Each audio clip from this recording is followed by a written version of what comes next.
Bitcoin is the world's first cryptocurrency, and it works because of the world's first public blockchain network. Bitcoin lets you send and receive value to and from anyone, anywhere in the world using nothing more than a smartphone computer and an internet connection. It is revolutionary because it is the world's first public digital payments infrastructure, which is open, permissionless, non sovereign, and non political.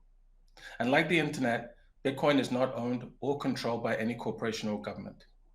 It is these very characteristics that have seen increased utility, especially in global communities where payment infrastructure simply does not work or where local currencies are no longer functioning properly. Hi, my name is Laurence Aderemi. I'm the crypto operations lead here at Cash App, and it's my privilege to introduce Lyudmyla today. Thank you for joining us. Hello, everyone. Pleased to meet you. Pleased to talk to you about Bitcoin today and human rights, of course. Awesome. Can you share more about you and the work you do at the Open Dialogue Foundation? Sure. So I'm an activist. I'm originally from Ukraine, but my organization registered and functioning in Poland, Ukraine, Belgium, and in US. And the scope of our activity is defense of human rights in post-Soviet region, but not only, we also defend rule of law and human rights in European countries like Poland and Hungary because of violation of rule of law and human rights. And we also deal with, we're trying to find loop gaps, different problems in international mutual legal assistance instrument, and then to prevent abuse it by authoritarian states. And for this reason, it's extremely important for us to have such financial tool like Bitcoin, because always defending political prisoners or those who are politically persecuted, both in their countries but also abroad, the first thing what every regime is doing, they want to deprive us funds to be capable to defend our rights and rights of those who are persecuted. So it's number one, to make sure that your funds are secure and you have instrument to operate. According to Freedom House, approximately 3 billion people live under authoritarian regimes. If you live in a free economy where your rights are protected, you have access to financial services, and your national currency is relatively stable, you'll most likely consider Bitcoin to be another speculative asset or store of value. What were some of the powerful, real use cases of Bitcoin in your work? I actually want to little bit dispute with you, because my example would show you that even in European country, which is absolutely democratic one, and I mean Belgium, I have to use Bitcoin and stablecoins as my bank of last resort. When in 2017 our organization started to be a victim of different kind of abuses of legal instrument defamation organized by Poland in coordination with regime of Kazakhstan and Moldova during Plahotniuc time, just because we were participating in peaceful protests, defending judges, lawyers, and women's rights. So our organization became a target of multiple attacks. And as a result of these attacks, especially defamation campaign organized by special services of Poland, banks terminated our accounts like year by year. Every month we just received termination of our bank account in Belgium. We were forced actually to move our organization from Poland to Belgium, and this is the reason of how actually we started to use Bitcoin. So imagine in European country where normally you cannot exist without banking, right? Because you cannot pay your rent, you cannot operate as an organization.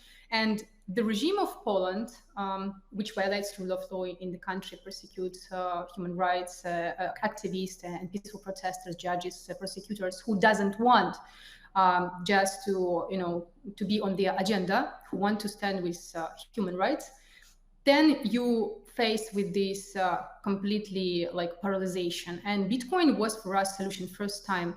So since 2018, it's first time when I discovered for myself Bitcoin. At that time it was like probably it was quite difficult to use, but this was our first steps.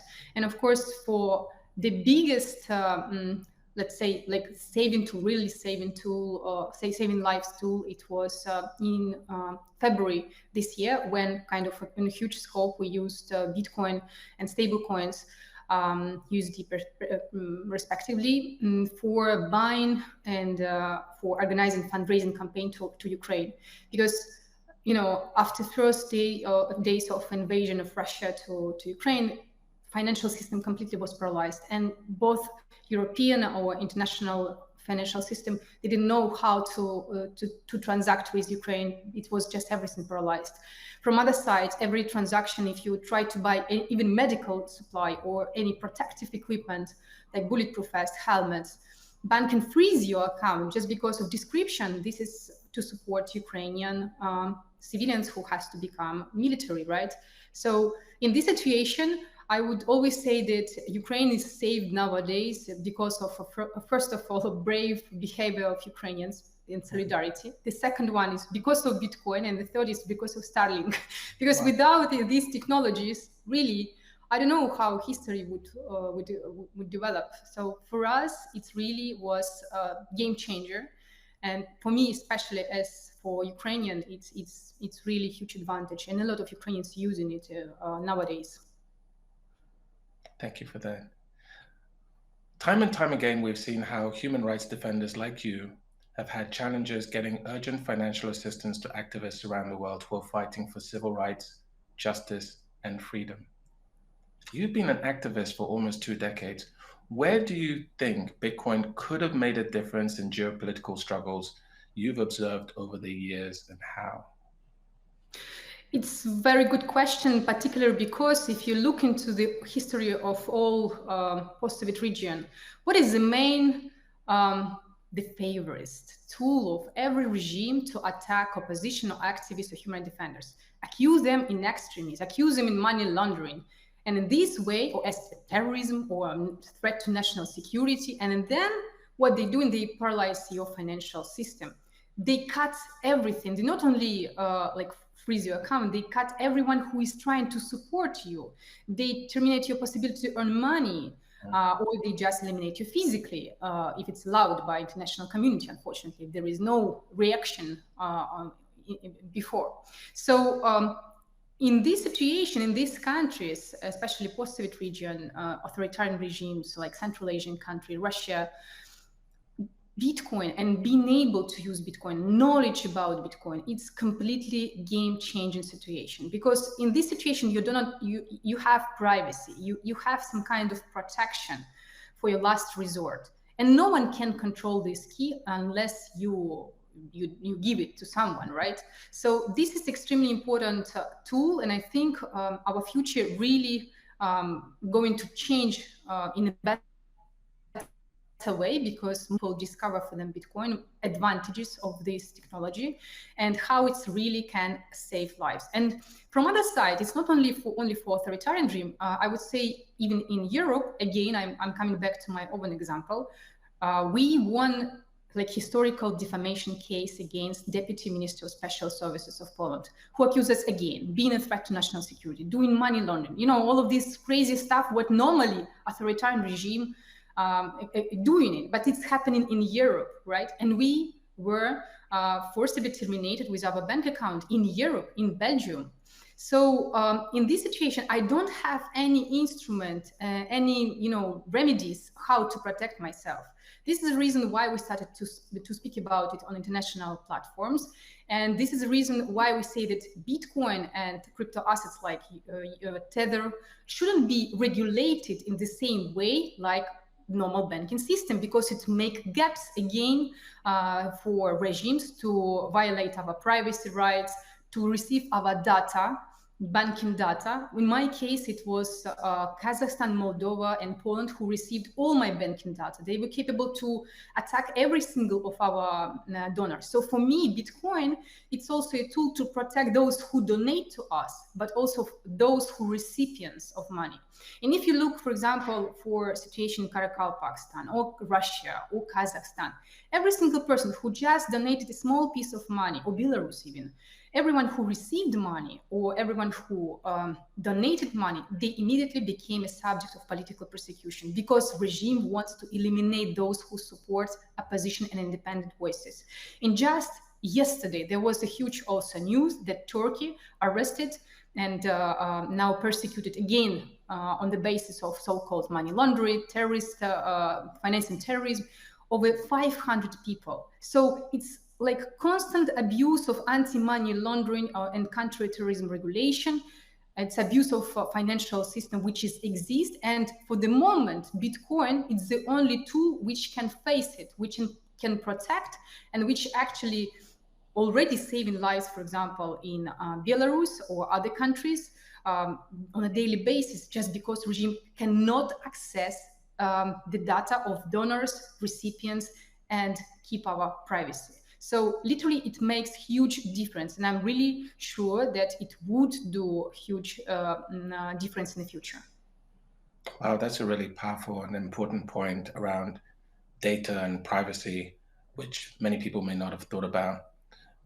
Talking a little bit more about, you know, financial abuse. I grew up in Africa. I can bear witness to the post-colonial horrors of corrupt regimes, mismanagement of fiscal and monetary policies that have resulted in annual double-digit inflation and double-digit currency devaluation, frozen bank accounts, and an inability to connect to the global economy, and exploitative remittance companies that charge the most to the people who have the least.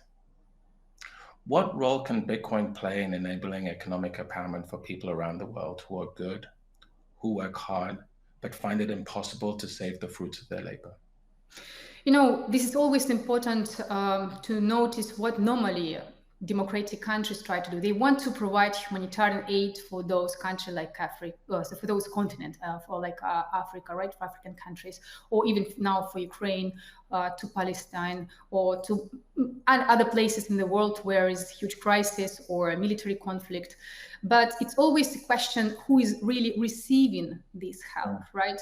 So I believe that if we have transparent from one side, transparent because you can check easily anyway where transaction went, right? But there is no intermediate person. If you send something in Bitcoin, you get only 2 points, those who send and those who receive. You don't need anyone on the road, and it's happened right now.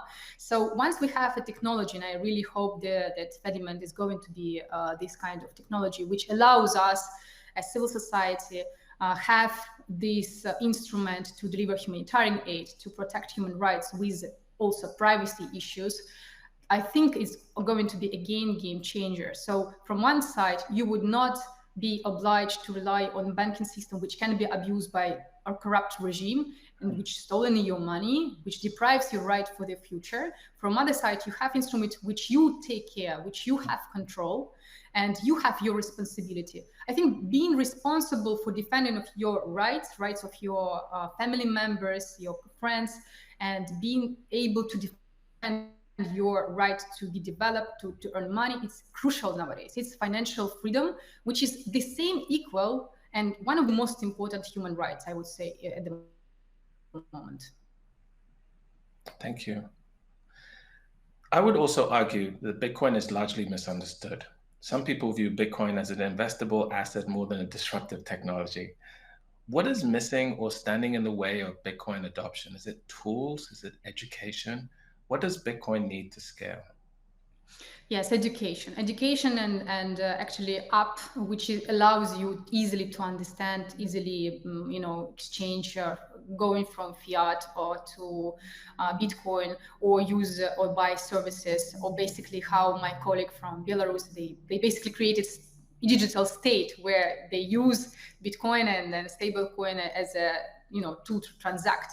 This is something amazing. And imagine if, for example, over these 500 people who transacted with, through Europe to Turkey, they would not be arrested. So they just don't have enough information, knowledge, and at the moment capacity how to do it. So what we try to do as also Open Dialogue Foundation through our network to explain how we used it, for example, to fundraise money for Ukraine. But it's a little bit anyway different if we compare it to authoritarian states, because we know, at least for the moment, that Ukraine is not going to send data of those who financing us, for example, if it's done through exchanges, right? To authoritarian state. But it could be the case if, for example, someone in countries like Turkey, Russia, or other countries like Kazakhstan, Uzbekistan will use regular exchange, and then exchange would force the same like bank to give all data who gave donation for this and this address. So again, we coming back to privacy, we coming back to education. We need to speak with journalists. I think it's a lot things to do, but this is also work for end users. So what we are now trying to do, we go into parliamentarians, we go into diplomats, explain that, look, normally there is a rhetoric that only criminals using crypto assets. We are here, we are users, end users of Bitcoin and stablecoin. So please look what we've done for the last 5 years, how we used these crypto assets. And you see, we are accused in actually all of these crimes, but we're not criminals. It's because we are accused because regime persecute us and they want to basically paralyze our activity. And then, of course, it's change perception, it's change attitude, because once diplomats on European institutions said, oops, it's market failure. We didn't know that you have this kind of problem. But I don't want to be market failure, I want to be both in banking system, which should be somehow repaired. And I want to be able to use Bitcoin without any threat that it's going to be just shift to gray zone. We don't want Bitcoin to be in gray zone. We want to use it as a legitimate tool, alternative to a banking system, which has its limits. And Bitcoin, luckily, doesn't have this kind of limits, especially if you look into technologies which are developing right now. We waiting new apps maybe next year, beginning of the next year, which would help us as human rights defenders to deliver humanitarian aid, but also protect human rights. I think it's going to be revolutionary. And I really await in this moment. Just following up on that, is there a specific tool or an app that you're particularly excited about? Yeah, my friends promised me Fediment is going to be just one of the best. So I'm really looking for it, waiting for this technology that we could be able to use it. Thank you so much. The stories and the insights that you have are remarkable and very powerful. Where can we find more information and resources about you and Open Dialogue? On our website, OD Foundation EU, or on our Twitter, my personal Twitter, Instagram. We basically in every social media. So I always answer if someone writes to me. I'm happy to chat, to share my experience, and to communicate with everyone. Thank you very much. I really enjoyed my time with you. Thank you. Me too.